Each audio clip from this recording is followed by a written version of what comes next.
صحیح مسلم حدیث نمبر 7139۔ ابو زید یعنی عمر بن اخطب رضی اللہ تعالی عنہ بیان کرتے ہیں کہ ہمیں رسول اکرم صلی اللہ علیہ وسلم نے فجر کی نماز پڑھائی اور پھر آپ ممبر پر تشریف فرما ہوئے اور ہمیں خطبہ دیا حتیٰ کہ ظہر کا وقت ہو گیا۔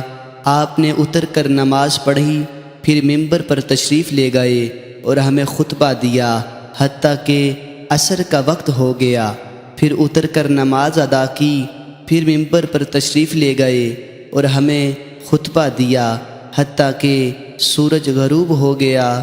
تو آپ نے ہمیں وہ سب کچھ بتایا جو قیامت تک ہونے والا ہے، بس ہم میں سے جسے زیادہ علم ہے اسے زیادہ ہے۔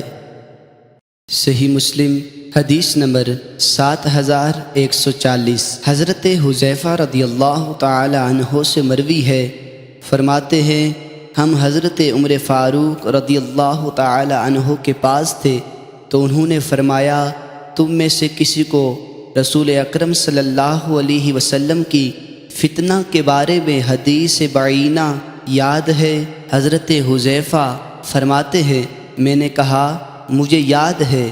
انہوں نے فرمایا بے شک آپ جرأت مند ہیں۔ حضور علیہ السلام نے کیسے فرمایا تھا؟ فرماتے ہیں میں نے کہا میں نے رسول اکرم صلی اللہ علیہ وسلم سے سنا، آپ نے فرمایا آدمی کا فتنہ اس کے اہل، مال، جان، اولاد اور پڑوسی میں ہے۔ روزہ، نماز، صدقہ، نیکی کا حکم دینا اور برائی سے روکنا اس کا کفارہ ہے۔ حضرت عمر فاروق رضی اللہ تعالی عنہ نے فرمایا میری مراد یہ فتنہ نہیں ہے، میری مراد وہ فتنہ ہے جو سمندر کی طرح ٹھاٹھے مارتا ہوگا۔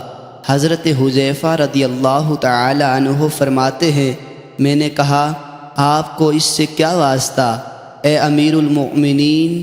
بے شک آپ کے اور اس کے درمیان ایک بند دروازہ ہے۔ انہوں نے پوچھا وہ دروازہ توڑا جائے گا یا کھولا جائے گا؟ میں نے کہا نہیں بلکہ توڑا جائے گا۔ انہوں نے فرمایا بند نہ ہو، اس بات کی زیادہ توقع ہے کہ پھر کبھی بند نہ ہو۔ حضرت شقیق فرماتے ہیں ہم نے حضرت حذیفہ رضی اللہ تعالی عنہ سے پوچھا کیا حضرت عمر رضی اللہ تعالی عنہ جانتے تھے کہ وہ دروازہ کون ہے؟ فرمایا ہاں، جس طرح وہ یہ بات جانتے تھے کہ کل سے پہلے رات ہے۔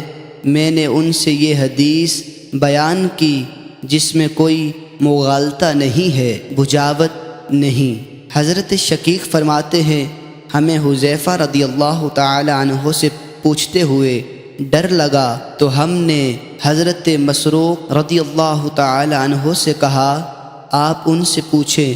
انہوں نے پوچھا تو حضرت حذیفہ رضی اللہ تعالی عنہ نے فرمایا وہ دروازہ حضرت عمر رضی اللہ تعالی عنہ ہیں۔